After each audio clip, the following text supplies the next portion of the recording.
హరే కృష్ణ దండప్రణామాలు అందరి భక్తులకి స్వాగతం. ఈరోజు శ్రీమద్ భాగవతం చర్చలోకి రైట్. సో మనము ఈరోజు చర్చ ఆరంభించే కన్నా ముందు మనము మంగళాచరణ చేసుకొని ఆరంభిద్దామంట. ఓం అజ్ఞానతిమిరాంధస్య జ్ఞానాంజనాశలాకయా చక్షురున్మిలితం యేన తస్మై శ్రీగురవే నమః. श्रीचैतन्यमनोभीष्टं स्थापितं येन भूतले स्वयं रूपः कदा ददाति स्वपदान्तिकं. वन्देऽहं श्रीगुरून् श्रीयुतापदकमलं श्रीगुरून् वैष्णवांश्च. श्रीरूपं साग्रजातं सहगणरघुनाथान्वितां तं सजीवं सावधूतं परिजनसहितं कृष्णचैतन्यदेवं श्रीराधा कृष्णपादान् सहगणललिता श्रीविशाखान्वितांश्च. नमो ॐ विष्णुपादाय कृष्णप्रियाय भूतले श्रीमते भक्तिवेदान्त स्वामिनिति नामिने. नमस्ते सारस्वते देवे गौरवाणी प्रचारिणे निर्विशेषः शून्यवादी पाश्चात्यदेशतारिणे. नमो महावदन्याय कृष्णप्रेमप्रदायते कृष्णाय कृष्णचैतन्य नामिने गौरत्विषे नमः. हे कृष्णा करुणा सिन्धो दीनबन्धो जगत्पते गोपेश गोपिका कान्त राधाकान्त नमोऽस्तुते. तप्तकाञ्चन गौराङ्गी राधे वृन्दावनेश्वरी वृषभसुते देवी प्रणमामि हरिप्रिये. नीलाचलनिवासाय नित्याय परमात्मने बलभद्रसुभद्राभ्यां जगन्नाथाय ते नमः. वाञ्छाकल्पतरुभ्यश्च कृपासिन्धुभ्य एव च पतितानां पावनेभ्यो वैष्णवेभ्यो नमो नमः. जय श्रीकृष्णचैतन्य प्रभु नित्यानन्द श्री अद्वैत गदाधर श्रीवासादि गौरभक्तवृन्द. हरे कृष्ण कृष्ण कृष्ण हरे हरे हरे हरे राम राम राम हरे हरे. हरे कृष्ణ. సో మనము కంటిన్యూ చేద్దామంట. ఇది ఇంటర్నెట్ కొంచెం అప్ అండ్ డౌన్ అవుతున్నట్టుంది. Will just continue. ఏమైనా ప్రాబ్లం వస్తే నాకు చెప్పండి. కొంచెం వీడియో క్వాలిటీ ఏమైనా డౌన్ అవ్వచ్చు, అది మన చేతుల్లో లేదు net speed, but will continue. 29వ శ్లోకం ఈరోజు చర్చించుకుందాం. శ్రీమద్ భాగవతం 3వ స్కందం 9వ అధ్యాయం 29 నుంచి 33 శ్లోకాలు ఈరోజు చర్చించుకుందాము. ఇందులో ముఖ్యంగా మనం చూసేది ఏంటంటే, ఇప్పటివరకు మనము చూసాము బ్రహ్మదేవుడు ప్రార్థన చేసుకున్నాడు, ఆయన ఆవేదన వ్యక్తం చేసుకున్నాడు, అలాగే కొంచెం ఆయన మార్గదర్శనం చేయమని అలా భగవంతుడిని కొన్ని కోరుకున్నాడు ఆయన ప్రార్థనలో, ఆయనకు శక్తిని ప్రసాదించమనేసి. ఇంకా ఎన్నో ప్రార్థనలు మనం చూసాం ఇప్పటివరకు, నిన్నటి వరకు. ఇప్పుడు మరి భగవంతుడు ఈ ప్రార్థనలు విన్న తర్వాత, బ్రహ్మదేవుడి నుంచి విన్న ప్రార్థనలు స్వీకరించి దానికి బదులుగా ఇప్పుడు ఆయన కొన్ని సూచనలు, నిర్దేశాలు, ఆశీర్వాదము, వరాలు, ఆయన కృప అన్నీ ప్రసాదిస్తారన్నమాట, ఒకటి తర్వాత ఒకటి. ఈరోజు ముఖ్యంగా మనం చూసేది ఏంటంటే, భగవంతుడు కొంచెం ఆయనకి నిర్దేశాలు, సూచనల్ని ఇస్తారన్నమాట. అవేంటో మనం చూద్దామంట. శ్రీ భగవానువాచ మా వేద గర్భగాస్తంద్రీం సర్గ ఉద్యమమావహ తన్మయాపాదితం హ్యర్గే యన్మాం ప్రార్థయతే భవాన్. చూడండి, మనము చాలా విషయాలు నేర్చుకుంటున్నాము. మన భక్తికి, మన నిజ జీవితంలో ప్రతిరోజు మనం భక్తి చేసుకునేటప్పుడు ఎలా మన చేతన ఉండవలసింది, మన కార్యాలు ఎటువంటి విధంగా ఉండాలి, ఇలా మన భక్తికి ఉపయోగపడే ఎన్నో విషయాలు మనం నేర్చుకుంటాం బ్రహ్మదేవుడి యొక్క ప్రార్థనల ద్వారా. ఇప్పుడు భగవంతుడి యొక్క నిర్దేశనల ద్వారా, సూచనల ద్వారా ఇంకా ఎన్నో విషయాలు నేర్చుకుంటాం. చాలా పాయింట్స్ ఉన్నాయి ఇందులో. ఈరోజు ప్రతి పర్పట్టు చెప్పాలంటే అందులో ఒక్కొక్కటి గోల్డెన్ పాయింట్స్ ఉన్నాయన్నమాట. ఈరోజు మనం చర్చించుకుంటే 5 శ్లోకాలు, 5 పర్పట్స్, 5 తాత్పర్యాలు ప్రభుపాదులు ఇచ్చినవి. చాలా అంటే ఎంతో మహత్వపూర్ణమైన విషయాలు ఉన్నాయి ఇందులో. ఒక్క పాయింట్ అర్థం చేసుకున్న మన జీవితం ధన్యమైపోతుంది. అటువంటి విషయాలు ఈరోజు మనం చర్చించుకోబోతున్నాము. సో మొదటి విషయం, భగవంతుడు బ్రహ్మదేవుడికి ఏమంటాడంటే, నువ్వు మొత్తం వైదిక జ్ఞానాన్ని కలిగి ఉన్నావో బ్రహ్మ, నువ్వు ఏమాత్రం చింతించవలసిన, నిరాశ పడవలసిన అవసరమే లేదు. ఎందుకంటే నువ్వు ఈ సృష్టి కార్యాన్ని రచన చేయడానికి కావలసిన శక్తి సామర్థ్యాల గురించి నువ్వు ఏవైతే నన్ను యాచిస్తున్నావో అవన్నీ నేను ముందే ప్రసాదించేశాను. నీకు ఎప్పుడైతే సేవ అప్పచెప్పానో అప్పుడే అన్నీ ప్రసాదించేశాను కూడా. సో ఇక్కడ ఆ విషయం మనం అర్థం చేసుకోవడం చాలా ఇంపార్టెంట్ అనమాట. ఫస్ట్ పాయింట్ ఇది ఏంటంటే ప్రభుపాల్ ద్వారా రాస్తున్నారు, ఎప్పుడైనా సరే మనకు ఎప్పుడైనా ఒక భగవంతుడి నుంచి కానీ లేకపోతే ఇలా భగవంతుడి యొక్క ప్రతినిధి గురువు ద్వారా మనకు ఎప్పుడైనా ఒక సేవ మనకు దొరికిందనుకోండి, అప్పుడు మనకు ఆ సేవతో పాటు ఆశీర్వాదం కూడా దక్కుతుంది. సో ఆ విధంగా ఇక్కడ మనం అర్థం చేసుకోవాలి. Any person authorized by either the Lord or by his bona fide representative is already blessed. మీకు భగవంతుడి నుంచి కానీ లేకపోతే భగవంతుడి యొక్క ప్రతినిధి గురువు నుంచి కనుక మీకు సేవ దక్కిందనుకోండి, ఏదైనా మీకు సేవ దొరికిందనుకోండి, అంటే అదొక ఆశీర్వాదం. దాంతోపాటు మీకు ఆశీర్వాదం కూడా వస్తుందన్నమాట ఆ సేవను మీరు చేయడానికి. సో కనుక మనం ఎప్పుడైనా సరే అర్థం చేసుకోవాల్సింది ఏంటంటే, మనకి ఎవరైనా మన భగవంతుడు కానీ మనకు మ్యాక్సిమం భగవంతుడు డైరెక్ట్గా సేవ ఇవ్వకపోవచ్చు, ఇక్కడ బ్రహ్మదేవుడికి ఇచ్చినట్టుగా. లేకపోతే బ్రహ్మదేవుడికే కాకుండా భగవంతుడు అర్జునుడికి డైరెక్ట్గా సేవని ఇచ్చాడు, ఎందుకంటే అప్పుడు కృష్ణుడు స్వయంగా ఉన్నాడు ఇక్కడ. అలా భగవంతుడు స్వయంగా అవతారం తీసుకున్నప్పుడు లేకపోతే ఇలాంటి సృష్టి సమయంలో డైరెక్ట్గా ఆయన సేవలు ఇస్తున్నాడు ఆయన భక్తులకి. సో మనకి మెయిన్గా ఏంటంటే భగవంతుడి యొక్క ప్రతినిధులైన గురువుల నుంచి, మన ఇస్కాన్ అథారిటీస్ నుంచి, ఇస్కాన్ తరఫున మన అథారిటీ నుంచి, మన గురువుల నుంచి, ఇస్కాన్ ప్రతినిధుల నుంచి, ప్రభుపాదుల వారి యొక్క ప్రతినిధుల నుంచి మనకు సేవలు వస్తాయి, సేవలు దొరుకుతాయి. సో మనకి ఎప్పుడైనా అలా ఏదైనా సేవ లభిస్తే పైనుంచి పరంపర మాధ్యంతో, సో ఆ సేవతో పాటు మనకు ఆశీర్వాదం కూడా వస్తుందన్నమాట. ఆ సేవను నెరవేర్చడానికి మనం అర్థం చేసుకోవాల్సింది ఏంటంటే, మనకి ఏమాత్రం అర్హత లేదు ఈ సేవ చేయడానికి, మనకి ఏమాత్రం యోగ్యత లేదు, మనకి ఏమాత్రం క్షమత లేదు. కానీ మనకు పైనుంచి అథారిటీ నుంచి, పైనుంచి పరంపర నుంచి, గురువుల నుంచి మనకి సేవ అనేది మనకు దొరికింది చేయడానికి. అంటే ఈ సేవ దొరికిందంటే మనకి దాంతోపాటు వారి యొక్క ఆశీర్వాదం ఉంది. వారి ఆశీర్వాదం కారణంగా మనము ప్రయత్నిస్తే ఆ సేవ అనేది జరగవచ్చు అనే చేతనతో మనం ఉంచుకోవాలి. మన చేతన అనేది ఈ విధంగా ఉండాలి. అంతేకాని మనం ఎప్పుడైనా సరే, ఓహ్ నాకు సేవ దొరికింది, నేనెంత గొప్ప, ఇది నేనే చేయగలను, ఇంకెవరు చేయలేరు, నేనెంతో గొప్ప శక్తి సామర్థ్యాలు ఉన్న వ్యక్తిని, అందుకే నేను ఎన్నో విషయాలు చేయగలను, అలా గొప్పగా ఆలోచించుకొని, అంటే అహంకారంతో గర్వంతో ఒకవేళ ఒకరి మనస్సు కానీ చేతన కానీ నిండిపోయింది అనుకోండి, మరి అటువంటి సమయంలో మరి అది సరైన చేతన కాదు. అప్పుడు వాళ్ళు ఎన్నో ఇబ్బందులను ఎదుర్కోవాల్సి వస్తుంది. అంటే ఆ సేవ చేతనలో రకరకాల సమస్యలు వస్తాయి. వాళ్ళకి సమస్యలు అనేవి ఉంటాయి, కానీ వాళ్ళకి ఏంటంటే అది సరైన చేతన కాదు. వాళ్ళ సక్సెస్ఫుల్గా సఫలవంతంగా సేవ కూడా చేయలేకపోవచ్చు. లేకపోతే సరైన చేతన వాళ్ళకు లేదనుకోండి, అప్పుడు దానివల్ల మనకి సరైన లాభం, ఆధ్యాత్మిక ఉన్నతి, భక్తిలో ప్రగతి అనేది జరగదన్నమాట.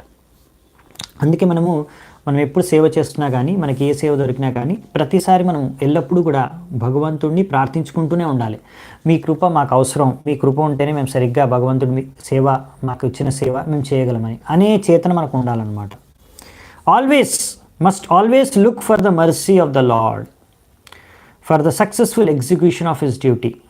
మనము సరిగ్గా సేవ చేసుకోవాలంటే ఎల్లప్పుడూ మనం భగవంతుడి యొక్క కృపను యాచిస్తూనే ఉండాలి. ఎలాగైతే ఇక్కడ బ్రహ్మదేవుడు యాచిస్తున్నాడు, అంటే బ్రహ్మదేవుడికి ఆల్రెడీ భగవంతుడు ఇచ్చేశాడు సేవ, శక్తి, ఆ సామర్థ్యం అంతా ఇచ్చేశాడు, జ్ఞానం అంతా. కానీ అయినా బ్రహ్మదేవుడు యాచిస్తున్నాడు. ఎందుకంటే అది చేతన, బ్రహ్మదేవుడి యొక్క చేతన. అటువంటి చేతన మనం గ్రహించి అటువంటి చేతన మనం కూడా పెంపొందించుకోవాలన్నమాట సేవ చేయడానికి. అంతేగాని ఎప్పుడు మనం అహంకారంతో గర్వంతో నిండి ఉండకూడదు.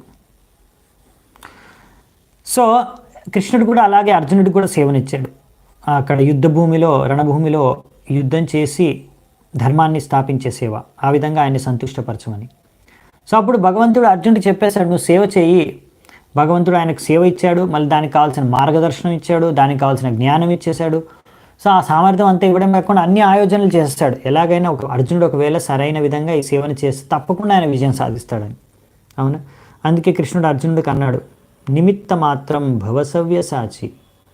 ఓ సవ్యసాచి అర్జున, నువ్వు నిమిత్త మాత్రుడివై సేవ చెయ్యి, అంతే. నువ్వు యుద్ధం చెయ్యి, విజయం తప్పకుండా నిన్ను వరిస్తుంది. నేను ఆల్రెడీ అన్ని అరేంజ్మెంట్ చేశాను. అందరూ చనిపోతారు, సరైన సమయంలో అందరూ మృత్యు చెందుతారు.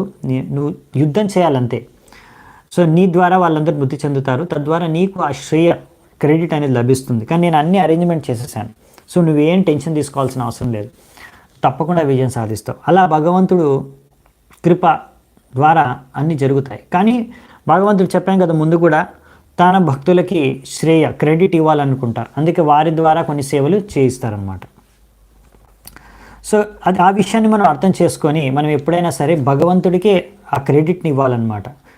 మనం ఏ సేవ బాగా సక్సెస్ఫుల్గా చేసినా కానీ అదంతా భగవంతుడి కృప ద్వారానే జరిగింది అనే విషయాన్ని మనం గుర్తించి వ్యక్తపరచాలి. అంతేకాని ఇదంతా నా గొప్పతనం, ఇదంతా నా సామర్థ్యం, ఇదంతా నా తెలివితేటలు అని చెప్పుకుంటే ఇంకా మనం అది సరైన చేతన కాదనమాట. ఒకవేళ ఈ సరైన బ్రహ్మదేవుడి వంటి సరైన చేతనతో మనం కూడా సేవ చేస్తే తప్పకుండా మనం భక్తి జీవితంలో సాఫల్యాన్ని పొందుతాము అని ఇక్కడ రాశారనమాట ప్రభుపాదుల వారు. నెక్స్ట్ చూద్దామంట. భూయస్త్వం తపాతిష్ట విద్యాం చైవ మదాశ్రయాం తాభ్యామంతర్హృది బ్రహ్మన్ లోకాన్ ద్రక్ష్యస్య పావృతాన్. సో ఇక్కడ ఏం చెప్తున్నారు, ఇంకొకటి ఇక్కడ ఏం చెప్తున్నారంటే సెకండ్, ఇది ప్రతి శ్లోకంలో ఒక్కొక్క మంచి పాయింట్ ఉంది. ఇప్పుడు రెండో పాయింట్లో ఏం చెప్తున్నారంటే భగవంతుడు స్వయంగా చెప్తున్నాడు బ్రహ్మదేవుడికి. ఏమని చెప్తున్నాడు ఇక్కడ, నువ్వు తప ఆతిష్ట తపస్సు చెయ్యి, విద్యాం చైవ ఈ విధంగా ధ్యానం చెయ్యి, ఇంకా నన్ను ఈ సరైన జ్ఞానంతో సరైన విధి విధానంతో నన్ను ఎప్పుడు ఆశ్రయించడం ద్వారా నీకు ఎల్లప్పుడూ నా యొక్క కృప లభిస్తూనే ఉంటుంది. ఈ విధంగా నువ్వు ప్రతి ఒక్కటి సేవ చేసేటప్పుడు మార్గదర్శనాన్ని నీ హృదయం నుంచి నీకు అంత మార్గదర్శన కలుగుతుంది. అంటే లోపల నుంచి హృదయంలో భగవంతుడు చెప్తున్నాడు అనమాట, నేను నీకు మార్గదర్శనం చేస్తాను నువ్వు నన్ను సరిగ్గా ఆశ్రయిస్తే. తపస్సు మరియు ధ్యానం ద్వారా, సరైన జ్ఞానంతో, తపస్సు జ్ఞానం ద్వారా నన్ను ఆశ్రయించావనుకో తప్పకుండా నేను నీకు లోపల నుంచి హృదయం నుంచి మార్గదర్శనం చేస్తానని భగవద్గీతలో కూడా భగవంతుడు బుద్ధి యోగంలో అదే చెప్తారు కదా, దదామి బుద్ధి యోగం తం తేన మాముపయంతితే. సో ఏ విధంగా నువ్వు నన్ను చేరుకోగలవో, ఏ విధంగా నువ్వు భక్తి చేసుకోగలవో నీకు మార్గదర్శనాన్ని నేను ఇస్తానని చెప్తారు. సో ఈ విధంగా భగవంతుడిని సేవ చేసుకోవడానికి, భగవంతుడిని చేరుకోవడానికి మనం ఒకవేళ సరైన తపస్సు చేయడానికి, సరైన విధంగా ధ్యానం, సరైన విధంగా జ్ఞానం, భగవంతుడు ఇచ్చిన జ్ఞానం ప్రకారం మనం అనుసరిస్తే తప్పకుండా మనం విజయం సాధించవచ్చు అనమాట. సో ఇక్కడ మనకు చాలా ఇంపార్టెంట్ పాయింట్ ప్రభుపాదుల వారు తాత్పర్యంలో మొదటి లైన్లోనే రాస్తారు. ఈ ఒక్క పాయింట్ మీకు అర్థం చేసుకోగలిగినా మీరు మీ జీవితం ధన్యమైపోతుంది. నేను ఇంగ్లీష్లో చదివి మళ్ళీ మీకు తెలుగులో చెప్తాను. ఇందులో ఒక్కొక్క వర్డ్ ఇంపార్టెంట్ అనమాట. The mercy of the lord, the mercy the lord bestows upon a particular person engaged in executing the responsible work entrusted on to him is beyond imagination.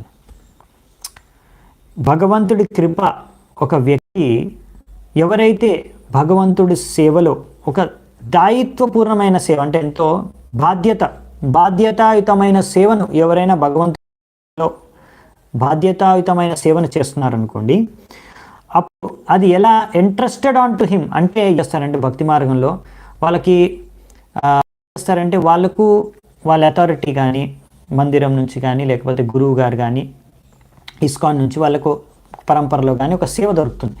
ఆ సేవని ఎక్కువగా సీరియస్గా తీసుకోరు. వాళ్ళకి ఇష్టం వచ్చిన వాళ్ళ మనసుకు నచ్చిన ఇష్టం వచ్చిన విధంగా వాళ్ళు చేసుకుంటూ వెళ్ళిపోతారు. వేరే ఎవ్వరు వాళ్ళకి చెప్పలేదు ఈ సేవ చేయండి మీరే, వాళ్ళకి ఇష్టం వచ్చిన విధంగా చేసుకుంటూ వెళ్ళిపోతారు. ఏ ఒక్క అథారిటీ కానీ ఏ ఒక్క మందిర గురువు ద్వారా కానీ వాళ్ళకి ఆ సేవ లభించలేదు. అంటే వాళ్ళ సేవ అనేది ఇంట్రెస్టెడ్ అపాన్ హిమ్. సో మనకి ఒక సేవ అనేది అది ఒక రకమైన ఆశీర్వాదం, మనకు పైనుంచి రావాలి సేవ. మీకు ఈ సేవ చేయండి మీరు చెప్పారనుకోండి, ఆ సేవ మీరు చేశారనుకోండి సరైన విధంగా సరైన చేతనతో, ఇంతవరకు చెప్పిన విధంగా అటువంటి చేతనతో దాయిత్వపూర్ణ అంటే రెస్పాన్సిబుల్ వర్క్ అంటే బాధ్యతాయుతంగా మీరు ఈ సేవను కనుక నెరవేర్చారనుకోండి, బాధ్యతాయుతమైన సేవను మీకు ఏదైతే మీకు లభిస్తుందో ఆ సేవను మీరు సరిగ్గా చేస్తే అప్పుడు భగవంతుడు ఇచ్చే కృప మీరు ఊహించని కూడా ఊహించలేరంట. బియాండ్ ఇమాజినేషన్ అంత కృప మీకు లభిస్తుంది. ఇది ఒక సీక్రెట్ అనమాట. ఈ సీక్రెట్ చాలామందికి తెలీదు. వాళ్ళు ఏం చేస్తారు, చాలామంది అబ్బా నాకు ఈ సేవ ఇచ్చారు, ఈ సేవ చేస్తే నాకు ఏం లాభం, లేకపోతే ఈ సేవ చేశాను అనుకోండి నాకు పెద్దగా లాభం లేదు, ఈ సేవ వేస్ట్, నాకు ఇది అవసరం లేదు అనేసి వాళ్ళు ఏదో వేరే చేయాలనుకుంటారు. ఎందుకు అంటే వాళ్ళకి మనసు తచ్చిన కొన్ని సేవలు చేయాలనుకుంటారు. దాని ద్వారా వాళ్ళకి ఏవో భౌతిక లాభాలను ఆశించి ఒక్కొక్కసారి పూజా లాభం, ప్రతిష్ట, లేకపోతే చాలామంది నాకు ఫాలో అవుతారు, నన్ను జై జై అంటారు, నన్ను మెచ్చుకుంటారు, నాకు ఎన్నో భౌతిక లాభాలు వస్తాయి, పరువు ప్రతిష్ట, పేరు ప్రఖ్యాతల కోసం, అటువంటి విషయాల కోసం ఆశించి కొంతమంది కొన్ని రకాల సేవ చేయడానికి ఇష్టపడతారు. వారికి ఇచ్చిన సేవల్ని వాళ్ళు గుర్తించరు, మర్చిపోతారు, లేకపోతే పక్కన పెట్టేస్తారు, దాన్ని సీరియస్గా తీసుకోరు. సో అటువంటి వారి మరి అది సరైన విధి విధానం కాదనమాట. ఎవరైతే ఎప్పుడైనా మనకి ఏ సేవ అయితే లభిస్తుందో అది ఒకవేళ బాధ్యతాయుతమైన సేవ, అంటే మంచి బాధ్యత వహిస్తున్నాం భగవంతుడి సేవలో మనం, but his mercy is received due to our penance and perseverance in executing devotional service. అదే ఇక్కడ చెప్తున్నారు మనకి, ఈ సేవ చేయడంలో కొంత తపస్య అవసరం. అంటే తపస్య అంటే మీకు అది నచ్చకపోవచ్చు, అయినా చేయవలసి రావచ్చు, లేకపోతే అది కొంచెం అందులో మీకు కష్టాలు అనుభవించవచ్చు, అయినా మీరు దాన్ని సహిస్తున్నారు. అలా ఏ సమస్యలు వచ్చినా, ఎటువంటి అప్స్ అండ్ డౌన్స్ వచ్చినా కానీ మనము వేటికి కూడా మనము విచలితం కాకుండా, లేకపోతే ఆగిపోకుండా ముందుకు వెళ్తూనే ఉండడం సేవలో. పర్సీవరెన్స్ అంటే మనం నిరంతరం ఆ సేవను చేసుకుంటే, అలా కాదు చిన్న వచ్చింది అనుకోండి, ఇతను నన్ను ఈ మాట అన్నాడు, నేను ఇంక సేవ చేయను అంతే, అతను నన్ను ఎందుకు అలా అన్నాడు, నేను ఈ సేవ చేయను అంతే, నాకు ఇది కావాలి, లేకపోతే ఇది లేదు, నాకు ఈ ప్రాబ్లం వచ్చింది మధ్యలో, అందుకే నేను సేవను వదిలేశాను, నేను సేవ చేయను. సో ఈ విధంగా కాదనమాట. మనకు ఎన్ని సమస్యలు వచ్చినా, ఎటువంటి వచ్చినా మన ప్రయత్నం మనం చేసుకుంటూ ముందుకు వెళ్ళాలన్నమాట. అప్పుడు ఆ విధంగా మనం చేస్తూ ఉంటే ఇక్కడ తప్పకుండా అది సరైన విధానం. అలా బ్రహ్మదేవుడు కూడా ఇక్కడ భగవంతుడు అంటున్నాడు, నువ్వు అలా సేవ చేసుకుంటూ వెళ్తే తప్పకుండా నా పైన ధ్యానం చేసుకుంటూ నీకు సరైన మార్గం లోపల నుంచి నేను ఇస్తాను. కనుక నువ్వు ఏ రకంగా కూడా చింతించవలసిన, నిరాశపడవలసిన అవసరం లేదు, నీ వ్యాకులతకి అవసరం ఏం లేదు, ఇంత వ్యాకులత చెందవలసిన అవసరం లేదు నువ్వు అనుకోవచ్చు. మొదటి విషయం ఇలా చెప్పారు భగవంతుడు, నీకు నా ఆశీర్వాదం కృప ఉంది, మీకు సామర్థ్యాన్ని ఇచ్చాను, నువ్వు చెయ్యి సేవ, కాకపోతే సరైన విధంగా నువ్వు ధ్యానము తపస్య చేసుకుంటూ నేను చెప్పిన మార్గదర్శనానుసారంగా నువ్వు సేవ చేస్తూ ఉంటే నేను నీకు మార్గదర్శనం చేస్తాను అని. ఇంకోటి, నువ్వు సేవ చేసేటప్పుడు నీ చేతన ఎటువంటి విధంగా ఉండాలి, నువ్వు ఎటువంటి సరైన చేతనతో ఉంటే నువ్వు సేవ చేయగలవు. తత ఆత్మని లోకే చ భక్తియుక్తః సమాహితః దృష్టాసి మాం తతం బ్రహ్మం మయి లోకాంస్త్వమాత్మనః. ఇది 31వ శ్లోకం, దీని 32వ శ్లోకం కూడా, రెండిటి ఒకటే మన థీమ్ అనమాట. ఏంటంటే ఇక్కడ రాసింది భక్తియుక్తః సమాహితః, ఇది మెయిన్ పాయింట్ అనమాట.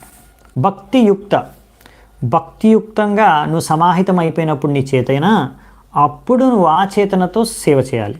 When you are absorbed in devotional service in the course of your creative activities, నువ్వు సేవ చేసే సమయంలో నీ యొక్క చేతన భక్తితో నిండి ఉండాలి, భక్తియుక్తంతో ఉండాలి నీ చేతన. అప్పుడు నువ్వు ఆ సేవ చేస్తున్నప్పుడు, ఈ సృష్టి రచన చేస్తున్నప్పుడు, ఏ సేవలు చేస్తున్నా కానీ నువ్వు ఆ సేవలు చేసేటప్పుడు నువ్వు నన్ను నీలో, ప్రతి ఒక్క జీవిలో, ప్రతి ఒక్క సేవా కార్యక్రమంలో నన్ను చూడగలవు. అలాగే అన్నిటినీ కూడా నా లోపల కూడా నువ్వు దర్శించుకోగలవు. అంటే ప్రతి సందర్భంలో, ప్రతి చోట భగవంతుడిని చూడగలవు, నన్ను చూడగలవు నువ్వు. సో అది భక్తియుక్తంతో చేసుకునే సేవ. అంటే ఇందులో చాలా సూక్ష్మ తత్వాలు ఉన్నాయి ఇందులో మనం అర్థం చేసుకోవడానికి. ఒకటి సింపుల్ పాయింట్ ఏంటంటే మనం అర్థం చేసుకోవచ్చు, బ్రహ్మదేవుడు ఈ విషయాన్ని క్లియర్గా చూడగలిగాడు. అవునా, బ్రహ్మదేవుడు తన జీవితంలో, ఇక్కడ తాత్పర్యంలో ప్రభుపాల ద్వారా రాశారు, బ్రహ్మదేవుడు ఒక లీల జరుగుతుంది, భగవంతుడు కృష్ణుడు ఒక లీల చేస్తారు బ్రహ్మదేవుడితో పాటు, బ్రహ్మ విమోహన్ లీల. అందులో బ్రహ్మదేవుడు విమోహితుడైపోతాడు. ఇదంతా భగవంతుడి యొక్క అంతరంగ శక్తి ప్రభావంతో జరుగుతుంది. సో బ్రహ్మదేవుడే విమోహితుడైపోతాడు. ఆ విమోహితమైపోయిన సమయంలో భగవంతుడు ఎలా ఆవులు, దూడలు, గోపబాలల రూపంలో ఆయన భగవంతుడు విస్తృతమై అవతరించాడు, లేకపోతే అలా అన్ని రూపాల్లో భగవంతుడు ఎలా మారిపోయాడు అనే విషయాన్ని బ్రహ్మదేవుడు స్వయంగా చూడగలిగాడు. తన కళ్ళతో. అంతేకాకుండా యశోదామాత తన యొక్క ఎప్పుడైతే కృష్ణుడు మట్టి తింటాడో అప్పుడు యశోదామాత అంటుంది, నువ్వు నోరు తెరువు, నేను చూస్తాను, నువ్వు మట్టి తినలేదంటున్నావు కానీ అందరూ అంటున్నారు నువ్వు మట్టి తింటున్నావు అని. సో అప్పుడు నోరు తెరిచి చూస్తే మట్టి ఉందా లేదా కృష్ణుడి నోట్లో చూడడానికి ప్రయత్నిస్తే అప్పుడు మొత్తం విశ్వం బ్రహ్మాండం అంతా కనిపిస్తుంది కృష్ణుడు లోపలే. కృష్ణుడు మూతి లోపలే, నోటి లోపలే యశోదామాత తనను తాను కూడా చూసుకుంటుంది అనమాట, ఇలా కృష్ణుడిని చూస్తున్నట్టుగా. సో ఆ విధంగా చూసామే ఆమె కూడా భ్రమితం అయిపోతుంది అనమాట. సో ఆ విధంగా బ్రహ్మదేవుడు చూశాడు ఇవన్నీ లీలలు కృష్ణుడు చేసేది. సో బ్రహ్మదేవుడికి ఇలాంటి దర్శనం డైరెక్ట్గా కూడా దొరికింది, అవునా? సో ఈ విధంగా మనము చూస్తాము. దీనికి ఇంకా నెక్స్ట్ శ్లోకంలో ఇదే పాయింట్ని ప్రభుపాల్ ద్వారా అంటే మనకు విస్తృతంగా చెప్తున్నారు. భగవంతుడు కూడా ఇదే పాయింట్ని చెప్తారనమాట. ఇక్కడ మనకేంటంటే ఇది బ్రహ్మదేవుడు తన జీవితంలో చూశారు అంటే బ్రహ్మదేవుడు ఆ చేతనతో భగవంతుడికి సేవ చేసుకున్నాడు. అందుకని భగవంతుడిని అలా అన్ని విధాలుగా భగవంతుడి యొక్క దర్శనం బ్రహ్మదేవుడు కలిగింది. భగవంతుడి యొక్క శక్తుల్ని ఆయన దర్శించుకోగలిగాడు. ఆయన జీవితకాలంలోని ఒక ఘటనలో బ్రహ్మదేవుడు ఎంతోమంది ఇంకా బ్రహ్మలు ఉన్నారు, వాళ్ళందరూ భగవంతుడు నుంచే ఉద్భవించారు అనే విషయాన్ని కూడా దర్శించుకున్నారు ఒక సందర్భంలో. సో మీకు ఒకసారి అదే బ్రహ్మదేవుడు వస్తారు కృష్ణుడిని కలవడానికి ద్వారకాలో. సో అక్కడ ద్వారపాలకుల దగ్గర వచ్చినప్పుడు బ్రహ్మదేవుడు కృష్ణుడిని కలవడానికి వెళ్తుంటే ద్వారపాలకులు ఉంటారు, మేము అడిగి వస్తాం కృష్ణుడిని, అసలు మిమ్మల్ని కలవచ్చలేదు ఆయన పర్మిషన్ కోసం అని. కృష్ణుని వెళ్ళి అడిగితే కృష్ణుని అడిగి మళ్ళీ వస్తారు, బ్రహ్మదేవుడు కడతారు. కృష్ణుడు అడిగారు మిమ్మల్ని ఏ బ్రహ్మ అని. అప్పుడు బ్రహ్మదేవుడు అంటాడు, అప్పుడు ఆశ్చర్యపోతాడు. అప్పుడు వరకు అరే నేను ఒక్కడే అనుకున్నాను బ్రహ్మ, ఇంకా ఎవరైనా బ్రహ్మను ఉన్నారా నాకు తెలియకుండా, నేను కాకుండా, సరే నేను చతుర్ముఖ బ్రహ్మ ఈ బ్రహ్మాండానికి అని చెప్పమని చెప్తే ఆయన వెళ్ళిన తర్వాత చెప్తారు. తర్వాత కృష్ణుడు సరే పర్మిషన్ ఇస్తారు బ్రహ్మాండానికి కలవడానికి. సో అప్పుడు బ్రహ్మదేవుడు లోపలికి వెళ్ళిన తర్వాత అక్కడ కృష్ణుడిని చూసి ఆయన ప్రణామాలు అర్పించుకొని వెంటనే ముందు ఆయనకున్న సందేహాన్ని వ్యక్తం చేస్తాడు. మీరు అలా ఎందుకు అడిగించారు మీ ద్వారపాలకులతో ఏ బ్రహ్మ అనేసి, నేను కాకుండా ఇంకెవరైనా బ్రహ్మ ఉన్నారా అని. అప్పుడు కృష్ణుడు ఆయన జస్ట్ పిలుపునిస్తాడు, తలుచుకుంటాడు అంతే. వెంటనే వేలాది బ్రహ్మాండాల్లోంచి వేలాది కోట్లాది బ్రహ్మలు అక్కడికి వచ్చేస్తారు. ఒక్కొక్క బ్రహ్మకి 10 తలకాయలు, ఇంకో బ్రహ్మకి 20 తలకాయలు, ఇంకో కొంతమంది బ్రహ్మలకి 100 తలకాయలు, కొంతమంది బ్రహ్మలకి 1000 తలకాయలు కూడా ఉంటాయి. వాళ్ళందరూ కూడా భగవంతుడు ప్రణామాలు అర్పించుకుంటారు. వాళ్ళందరి బ్రహ్మల్ని కూడా మన బ్రహ్మదేవుడు చూస్తాడనమాట. మన బ్రహ్మదేవుడికి ఓన్లీ 4 తలకాయలే ఉన్నాయి, మిగతా వాళ్ళందరికీ ఇంకా చాలా తలకాయలు ఉన్నాయి. ఎందుకంటే మన చాలా చిన్న బ్రహ్మాండం అనమాట. ఎన్నో బ్రహ్మాండాలు ఉన్నాయి, అందులో ఎన్నో సైజెస్ ఉంటాయి. మన బ్రహ్మాండం చిన్న బ్రహ్మాండం, అందుకే మన బ్రహ్మకి 4 తలకాయలే ఉన్నాయి. సో అప్పుడు బ్రహ్మదేవుడికి అర్థమైపోతుంది నా పరిస్థితి ఏంటి అంటే, నా సిచ్యువేషన్ ఏంటి, నా స్థితి ఏంటి అనేది. సో భగవంతుడి కృష్ణుడు ఎవరు అని, ఇలా భగవంతుడి కృష్ణుడి యొక్క అనేక లీలల్ని బ్రహ్మదేవుడు స్వయంగా దర్శించుకున్నాడు. సో బ్రహ్మదేవుడు ఇలా భక్తియుతంగా సేవ చేసుకున్నాడు. ఇది చాలా ఇంపార్టెంట్ పాయింట్ అనమాట. సో సేవ చేసుకునేటప్పుడు మన చేతన అనేది భక్తియుక్తంగా ఉండాలి. అందుకనే మనము సరైన సాధన చేసి తర్వాత మనం సేవ చేయాలి. ఒక్కొక్కసారి చాలామంది ఏంటంటే సాధన మీద ఎక్కువగా ఫోకస్ ఇవ్వరు, సేవ చాలా ఇంట్రెస్ట్గా చేస్తారు కానీ సాధన సరిగా చేయరు అనమాట. సో మనకి 2 ఇంపార్టెంట్ అనమాట, 2 చేయాలి. కొంతమంది సాధన మాత్రమే చేస్తారు, సేవ చేయరు సరిగ్గా. ఎప్పుడైనా సేవ చెప్తే ప్రభుజీ నాకు మాలలు చేసుకోవాలి, ఇంకా నా మాలలు ఈరోజు మాలలు ఇంకా చేయలేదు, లేకపోతే నేను ఈరోజు ఇంకా ఎక్కువ మాలలు చేయాలనుకుంటున్నాను, సో నేను ఏ సేవ చేయలేను. లేకపోతే మీరు సేవ అడిగితే లేదు నేను ఈరోజు ఏకాదశి చేస్తున్నాను, లేకపోతే నేను ఉపవాసం ఉన్నాను, సో నా దగ్గర శక్తి లేదు ఏ సేవ చేయడానికి, ఓన్లీ నేను ఈ యొక్క జపం మాత్రమే చేసుకుంటాను. లేకపోతే ఎలా ముఖ్యంగా ఏంటంటే ఏ సేవ చేసుకోవడానికి కొంతమంది ఇష్టపడరు, ఓన్లీ ఏదో ఒక సాకు చెప్పేసి. లేకపోతే ఎలా ముఖ్యంగా ఏంటంటే ఏ సేవ చేసుకోవడానికి కొంతమంది ఇష్టపడరు, ఓన్లీ ఏదో ఒక సాకు చెప్పేసి, ఏదో ఒక కారణం చెప్పేసి సాధనాన్ని ఒక సాధనంగా ఉపయోగించి సేవ చేయరనమాట, ఒక కారణంగా ఉపయోగించి. సో అది కూడా సరైన విధి కాదు. అది శుద్ధ భక్తి స్థాయిలో మనము నిరంతరం జపం భజన చేసుకోవచ్చు. సో అది మన మూమెంట్ వచ్చేసి భజనానంది మూమెంట్ కాదు, మనది ఘోష్టానంది మూమెంట్ అంటే మనం సాధన చేసుకొని అలాగే కొంచెం సేవ కూడా చేసుకోవాలన్నమాట, ప్రచారం కూడా చేయాలి, లేకపోతే ఏదో ఒక సేవ చేయాలన్నమాట. సో ఆ విధంగా మనము సేవ అందుకే మనం హరే కృష్ణ మహామంత్రం జపిస్తాం కదా. హరే కృష్ణ మహామంత్రం జపించినప్పుడు మనం ఏంటి ఆ మీటింగ్ అంటే హరే కృష్ణ మహామంత్రం యొక్క అర్థం ఏంటి? ఓ భగవంతుడా కృష్ణ, రాధాకృష్ణ, మీరు నన్ను మీ సేవలో చేర్చుకోండి, మీకు సేవ చేసుకోవాలనుకుంటున్నాను అని కోరిక. అది మనము అది వ్యక్తం చేస్తున్నాం, భగవంతుడిని కోరుకుంటాం, ప్రతిరోజు పొద్దున కోరుకుంటాం, అది భగవంతుడా నీ సేవ చేయాలనుకుంటున్నాం. సో దానికి కావాల్సిన సరైన చేతన అది మనం పెంపొందించుకోవాలి ముందు సాధన చేసుకొని సరిగ్గా. మనం అందుకే మార్నింగ్ మంగళారతి ఉంటుంది మనకి మందిరంలో. సో మంగళారతి మీరు ఇంట్లో కూడా చేసుకోవచ్చు. సో మంగళారతి మరియు అలాగే ఈ యొక్క జప మరియు ఈ భాగవతం క్లాసు ఇవన్నీ పొద్దున చేసుకుంటే మనకు సరైన చేతన ఉంటుందన్నమాట. ఆ సరైన చేతనతో మనము ఇంకా మిగతా సమయంలో ఇంకా వేరే రకాల సేవలు ఏవైనా భగవంతుడికి భక్తులకి చేసుకోవచ్చు అన్నమాట. ప్రచారం ఇవన్నీ చేసుకోవచ్చు. సో ఇలాంటి ఇంకా ఏవైనా సేవలు, ఇప్పుడు ఇక్కడ బ్రహ్మదేవుడు చేసే సేవ ఏంటంటే సృష్టి రచన. సో సృష్టి రచన అంటే మొత్తం భౌతిక ప్రపంచాన్ని, రకాల గ్రహాలు, రకరకాల శరీరాలు ఇవన్నీ సృష్టించాలి.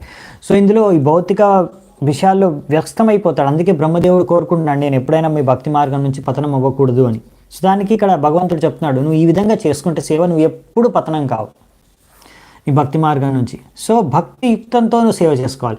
సో ఇలా సరైన సాధన చేసుకొని సరైన చేతన ఉంటే అప్పుడు మనము ఏ సేవ చేసుకున్నా ఎక్కడ చేసుకున్నా మనం భగవంతుడిని ఆ సేవలో ఆ కార్యక్రమంలో మనం దర్శించుకోవచ్చు. ఒక వస్తువు ద్వారా సేవ చేస్తున్నాం, ఆ వస్తువులో కృష్ణుడి యొక్క సంబంధం చూడొచ్చు. అలా కృష్ణుడి సంబంధం ప్రతి దగ్గర చూడగలిగితే అప్పుడు మనం సేవ సరిగ్గా చేసుకోగలం. మనం ఆ సేవ చేయడం ద్వారా మనకు ఒక ఆనందం, సంతృప్తి కలుగుతుంది. ఒకవేళ మనం ఆ సేవలో కృష్ణుడిని దర్శించుకోలేకపోతే, లేకపోతే కృష్ణుడిని చింతించుకోలేకపోతే, మరి అటువంటి సేవ చేశారనుకోండి, కృష్ణ చైతన్యంతో మీ యొక్క చేతన లేకుండా మీరు సేవలు చేస్తున్నారనుకోండి, ఏమవుతుందంటే కొద్దిసేపు అయిన తర్వాత మీకు కొంచెం ఫ్రస్ట్రేషన్ వచ్చేస్తుంది. ఎప్పుడైతే సేవలో కొంచెం సమస్యలు వచ్చినా, ఏదైనా ప్రాబ్లం వచ్చినా మీకు ఫ్రస్ట్రేషన్ వచ్చేస్తుంది. ఎవరైనా ఒక మాట అన్నారనుకోండి, మీరు సేవ చేయడం మానేస్తారు. లేకపోతే అలా అంటే మీకు సరైన చేతన లేదన్నమాట. సో చాలా మీరు ప్రాబ్లమ్స్ని ఎదుర్కొంటారు. మీరు ఒకానొక సమయంలో భక్తిని కూడా ఆ సేవను కూడా త్యాగం చేసేస్తారు. సో అందుకనే సరైన చేతన అనేది ముఖ్యం అని ఇక్కడ చెప్తున్నారు సేవ చేయడానికి. యదా తు సర్వభూతేషు ధారుష్వగ్నిమివ స్థితం ప్రతిచక్షీతమాం లోకో జహ్యాత్ తర్హ్యేవ కష్మలం. సో ఇక్కడ ఏమంటున్నా అంటే బ్రహ్మదేవుడిని, నువ్వు నన్ను ప్రతి ఒక్క జీవాత్మలో దర్శించుకోగలవు. ఈ యొక్క ప్రపంచంలో, సృష్టిలో ప్రతి ఒక్క ప్లేస్లో నన్ను నువ్వు దర్శించుకోగలవు అని చెప్తున్నారన్నమాట.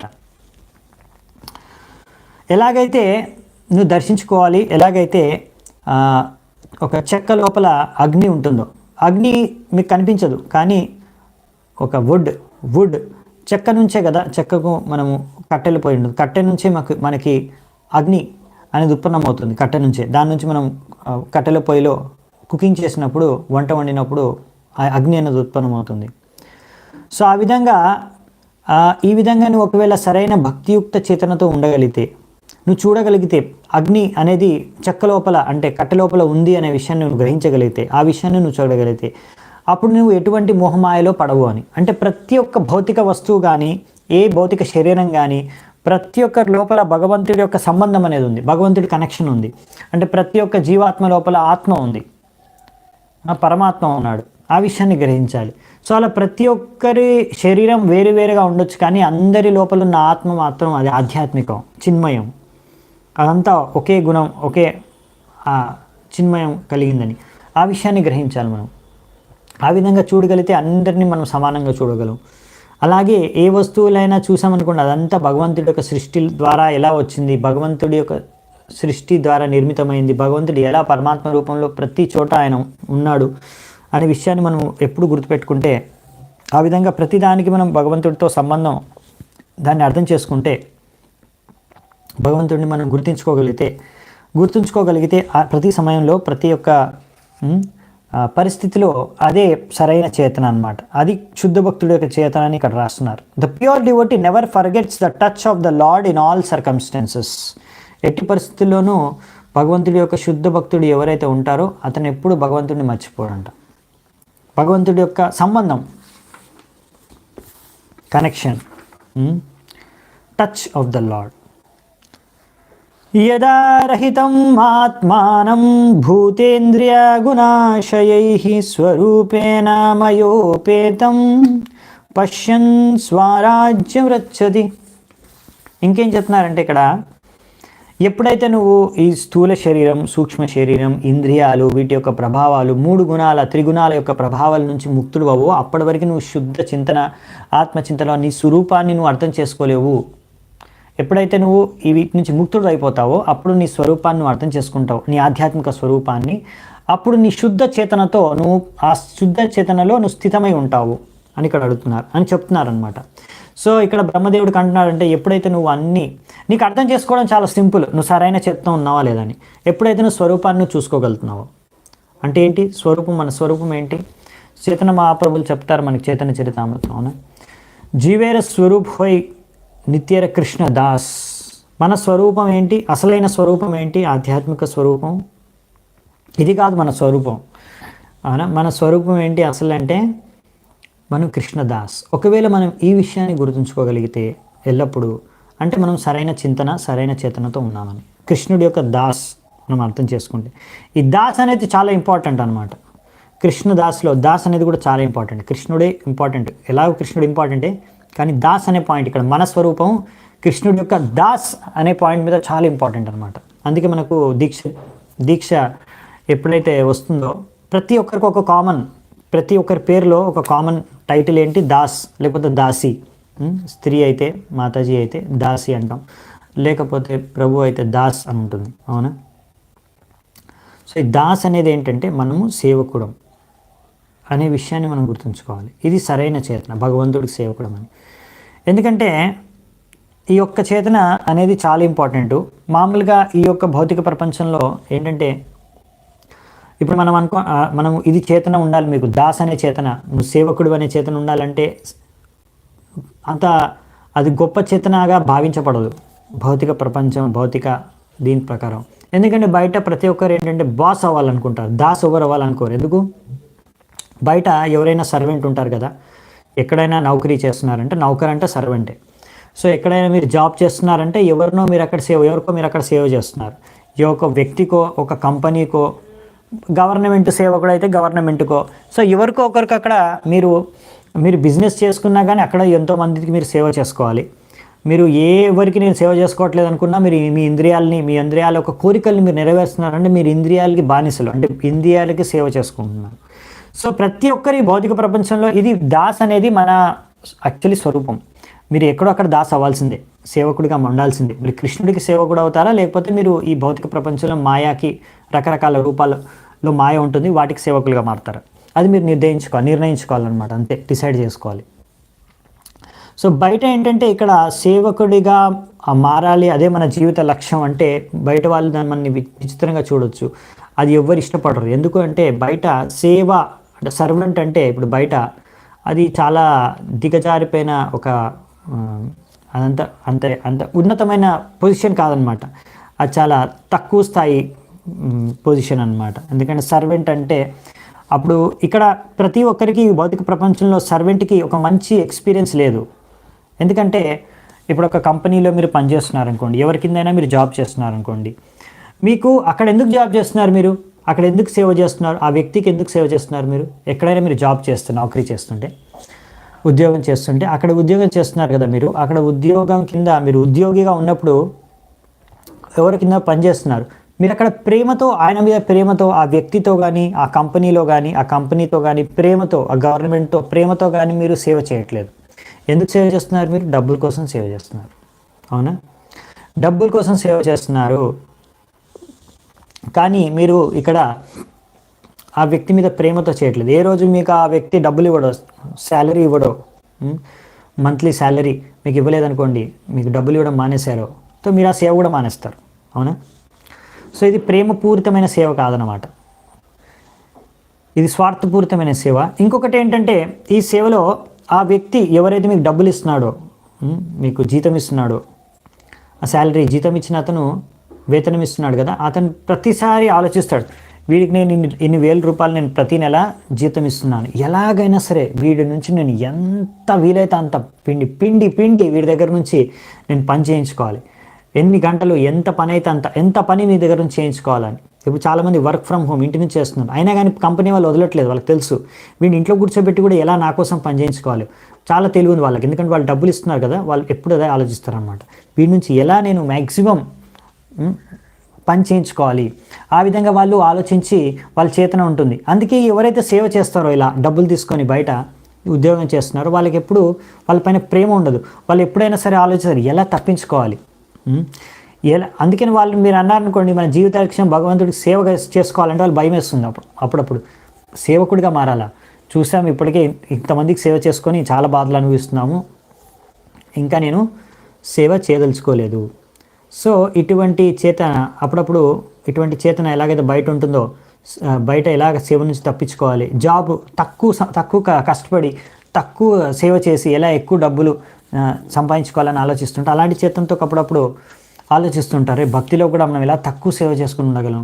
లేకపోతే ఆ సేవ చేసుకోవడానికి కొంతమంది ఇష్టపడరు, ఎందుకంటే వాళ్ళకు సరైన చేతన అభిరుచి లేదనమాట, బయట సరైన అనుభవం కలక్క. కానీ ఇక్కడ భక్తిలో చేసుకునే సేవ అంటే ప్రేమ ఆధారంగా ఉంటుందన్నమాట. ప్రేమ పూరితమైన సేవ అంటే ప్రేమ ఆధారంగా మనము ఇక్కడ సేవ చేసుకుంటాం. ఎలా అంటే అర్థం చేసుకోవడానికి, భౌతిక ప్రపంచంలో చూడడానికి చాలా తక్కువగా కనిపిస్తుంది, రోజు రోజుకి అది కూడా తగ్గిపోతుంది. ఎలాగంటే ఇది ప్రేమపూరితమైన సేవ అంటే ఏమిటి అంటే, మీరు అర్థం చేసుకోవడానికి సింపుల్గా చెప్పాలంటే, ఎలాగైతే ఒక తల్లి తన బిడ్డకి సేవ చేసుకుంటుందో, చిన్నప్పటి నుంచి తల్లి బిడ్డకి సేవ చేస్తుంది కదా, అది అటువంటి సేవ. అందులో అక్కడ తల్లి బిడ్డకు సేవ చేసుకుంటున్నప్పుడు తన సంతానానికి అది మెయిన్గా ఏంటంటే అక్కడ ప్రేమతో సేవ చేసుకుంటుంది తల్లి. అలాగే ఒక భార్య భర్తకి సేవ చేసుకోవడం, లేకపోతే ఒక మిత్రుడు ఇంకొక మిత్రుడికి సేవ చేసుకోవడం. సో కానీ ఇప్పుడు ఇవి కూడా తగ్గిపోతున్నాయి అనుకోండి బయట ప్రపంచంలో. ఇప్పుడు తల్లి కూడా బిడ్డకు సేవ చేసుకోదన్నమాట. పుట్టిన తర్వాత తల్లి తన బిడ్డకు కూడా సేవ చేయదు, ఏ ఆయానో పెట్టేసి, లేకపోతే బేబీ సిట్టర్స్ అంటారనమాట. వాళ్ళు బేబీ అంటే పిల్లల్ని కూర్చుంటారనమాట. సో బేబీ సిట్టర్స్ వాళ్ళ దగ్గర చిన్న బాబుని చిన్న పాపను కూడా వదిలేసి వీళ్ళు ఉద్యోగాలు చేయడానికి వెళ్తారనమాట, డబ్బులు సంపాదించడానికి. దానికోసం ఎక్కడో వెళ్ళి ఎవడి కిందనో బానిసత్వంగా సేవ చేస్తూ ఉంటారు, కొంచెం డబ్బులు స్వార్థం కోసం. సో ఇలా వేరే వాళ్ళకి, జీతగాళ్ళకి, ఎవరికో మేడ్ సర్వెంట్ అదే ఆయాలకి, లేకపోతే ఇంకొవరికో అలా అప్పచెప్పేసి వాళ్ళు సేవ చేయట్లేదు. కాబట్టి ఆ యొక్క ప్రేమని వాళ్ళు అర్థం కూడా చేసుకోలేరు. ఒక ప్రేమ ఉంటుంది, ప్రేమతో సేవ చేసుకోవచ్చు, అది చాలా విలువైంది. బయట డబ్బుల కోసం సేవ చేయడం కన్నా ఇలా ప్రేమతో సేవ చేసుకోవడం అనేది ఇంకా విలువైందనే విషయాన్ని కూడా ఇప్పుడు జనాలు అర్థం చేసుకోలేకపోతున్నారు. సో అలాగే భార్య భర్తకు సేవ చేసుకోవడం అనేది అది కూడా ఒక మంచి విలువైన, అది ఒక ప్రేమపూరితమైన సేవ ఏదైతే ఉంటుందో అందులో ఎక్కువ ఆనందం ఉంటుంది. కానీ ఇవాళ రేపు అది కూడా అర్థం చేసుకోలేరు. అందుకే జనాలు అనుకుంటారు భర్తకు సేవ చేయడం ఏంటి, దీనికన్నా కంపెనీలో ఎవడికో వెళ్ళి వాడి కింద పనిచేసి వాడికి సేవ చేస్తాను, చాలా డబ్బులు వస్తాయి నాకు, దాంతో ఆనందంగా ఉండగలను. సో ఆ డబ్బుల ద్వారా కలిగే ఆనందం ఏంటంటే, ఆ ఆనందం ద్వారా తర్వాత డివోర్స్లు అవుతూ ఉంటాయి చాలా, మీరు చూస్తూ అంటారు. సో అలాంటి ఆనందం వెనకబడ్డారనుకోండి, ఆ డబ్బులతో వచ్చే ఆనందం అది ఎప్పుడైనా తక్కువ అన్నమాట. ప్రేమతో మనము సేవ చేసుకుంటే వచ్చే ఆనందం అనేది ఎప్పుడైనా సరే మీరు డబ్బులు కొనుక్కొని వచ్చే ఆనందం కన్నా చాలా చాలా ఎన్నో రేట్లు ఎక్కువ ఉంటుంది, అవునా? అందుకే ఎంతోమంది డబ్బున్న వాళ్ళు కూడా ఆ ప్రేమ కోసం, ఇలా ప్రేమపూరితమైన సేవ కోసం తహతలాడుతూ ఉంటారు. సో ఎనీవేస్ ఇది చాలా డిఫరెన్స్ అనమాట. సో బయట ఉన్న సమాజం దిగజారిపోతుంది కాబట్టి మీరు ఇప్పుడు ఒక తల్లి బిడ్డ మధ్య కూడా ఉన్న ప్రేమను సేవను మీరు చూడడానికి మీకు అరుదైపోయింది. సో కానీ ఇది తెలిసిన వాళ్ళకు దీని యొక్క విలువ తెలుసు. సో ఈ విధంగా ఇది కొంచెం మాత్రమే, ఇది ఒక చిన్న శాంపుల్ అనమాట. అదే భగవద్ధామంలో చేసుకునే సేవ నిరంతరంగా ప్రేమ ఆధారితంగా ఉండేదన్నమాట. అందులో ఏంటంటే ప్రేమ ఆధారితంగా భక్తుడి మధ్యలో ఆదాన ప్రదానం జరుగుతుంది. అదేదో మాస్టరు, భగవంతుడు మన ప్రభు అంటే మన మాస్టర్ కరెక్టే, కానీ భగవంతుడు కూడా మనం చూస్తాం, భగవంతుడు వివిధ లీలల్లో, మనం కృష్ణుడి లీలల్లో కూడా చూస్తాము, భగవంతుడు తన భక్తులతో ఎన్నో విధాలుగా ఆదాన ప్రదానం చేసుకుంటాడు, అవునా? రకరకాల రసాల్లో, రకరకాల భావాల్లో. సో అక్కడ భగవంతుడు కూడా ఒక్కొక్కసారి భక్తుడికి సేవకుడిగా మారిపోతాడు. సో ఎందుకంటే అది ప్రేమపూరితంతో ఉంది కాబట్టి అక్కడ సేవ ఏంటంటే అందులో ఈ శోషణ అనేది ఉండదన్నమాట, ఎక్స్ప్లాయిటేషన్ అనేది, ఈ శోషించడం అనేది ఉండదన్నమాట. ఇక్కడ ఆనందం మాత్రమే ఉంటుంది, ఆ సేవ ద్వారా ఆనందం మాత్రమే దక్కుతుంది. సో ఇది ఆధ్యాత్మిక ఆనందం సంపూర్ణంగా ప్రేమ ఆధారితంగా ఉంటుందన్నమాట. అందులో ఇది ఇక్కడ ఉండే ఆనందం అంతా స్వార్థంతో కూడుకుందన్నమాట. ఇంకా అందుకనే చాలా వ్యత్యాసం ఉందన్నమాట భగవత్ భక్తిలో మనం సేవ చేసుకునే దానికి, భౌతిక ప్రపంచంలో ఎక్కడో వేరే వాళ్ళ కింద సేవ చేయడానికి. సో ఈ విధంగా మనం అర్థం చేసుకోవాల్సింది ఏంటంటే, మీకు అర్థం చేసుకోవడానికి చిన్న ఈ నిస్వార్థపూరితమైన ప్రేమలో కలిగే ఆనందం గురించి చెప్తున్నాను. అందుకే చాలామంది ఎంతో డబ్బు సంపాదించిన తర్వాత కూడా వాళ్ళు ఏదో నిస్వార్థపూరితంగా కొంచెం సేవ చేయాలని చూస్తారు, బయట సమాజానికో ఎవరికొకరికి. తద్వారా వాళ్ళు కొంచెం కొన్ని దానం ధర్మం కొంచెం దానం చేసే వరకు కొంచెం ఆనందాన్ని వాళ్ళు ఎక్స్పీరియన్స్ చేయగలుగుతారు, అంతే కదా. ఇదన్నమాట, ఇది జస్ట్ శాంపుల్ అనమాట, చాలా చిన్న రిఫ్లెక్షన్. అసలైన మీరు భగవంతుడికి సేవ చేసుకుంటే చాలా ఎక్కువగా ఆనందం కలుగుతుంది. అది మీరు భగవంతుడికి నిస్వార్థ భావనతో సేవ చేసుకున్నప్పుడే మీకు తెలుస్తుంది. అలా ఎంతోమంది చేసుకుంటున్నారు కనుకనే ఈరోజు ఎంతోమంది భక్తి చేస్తున్నారు, కోట్లాది మంది విశ్వవ్యాప్తంగా కోట్లాది మంది ఎన్నో సేవలు భగవంతుడికి చేసుకుంటున్నారు, అవునా. లేకపోతే అసలు వాళ్ళు అందులో భగవంతుడి సేవలో చేసుకోవడంలో ఆనందం లేకపోతే ఈరోజు ఎంతోమంది భగవంతుడికి సేవ చేసుకోరు. ఎందుకు చేసుకుంటున్నారు ఇంకా చాలామంది? ఎందుకంటే వాళ్ళకి ఆనందం కలుగుతుంది కనుక. సో ఇదన్నమాట, ఇది మనకు భగవంతుడు కూడా ఇక్కడ బ్రహ్మదేవుడికి అదే చెప్తున్నాడు అనమాట. ఈ విధంగా నువ్వు ఎప్పుడైతే సరైన చేతనతో నీ స్వరూపంలో ఒక సేవకుడిగా సరైన చేతనతో నన్ను ప్రతిసారి ధ్యానించుకొని చింతించుకొని నువ్వు నేను ఇచ్చిన జ్ఞానం మార్గదర్శనం ద్వారా సేవ చేసుకుంటూ ఉంటే నీకు నేను అంతా మార్గదర్శనం చేస్తాను, అంత శక్తి సామర్థ్యం ఆల్రెడీ ఇచ్చేసాను, నువ్వు ఏమాత్రం చింతించవలసిన అవసరం లేదు, నువ్వు ఏమాత్రం భయపడాల్సిన అవసరం లేదు. ఈ విధంగా నువ్వు సేవ చేసుకుంటే ఉంటే తప్పకుండా నువ్వు నన్ను చేరుకుంటావు, తప్పకుండా నీ యొక్క ఈ యొక్క సేవ నువ్వు సక్సెస్ఫుల్గా చేసుకోగలని ఇక్కడ భగవంతుడు మొదటి విషయం ఆయన చెప్తున్నాడు. ఇంకా కొన్ని విషయాలు భగవంతుడు ఎలా తన కృప ప్రసాదించాడు, ఇంకా ఎలా తను వరాలు ప్రసాదిస్తాడు అనే విషయాలు కూడా బ్రహ్మదేవుడికి నెక్స్ట్ వచ్చే శ్లోకాల్లో చెప్తారు. అది మనం రేపు చూసి ఈ యొక్క అధ్యాయాన్ని ముగించడానికి ప్రయత్నిద్దామంట, పూర్తి చేయడానికి. సో ఈరోజు ఇక్కడే నేను సెలవు తీసుకుంటాను. చాలా చాలా ధన్యవాదాలు మీ అందరికీ. హరే కృష్ణ.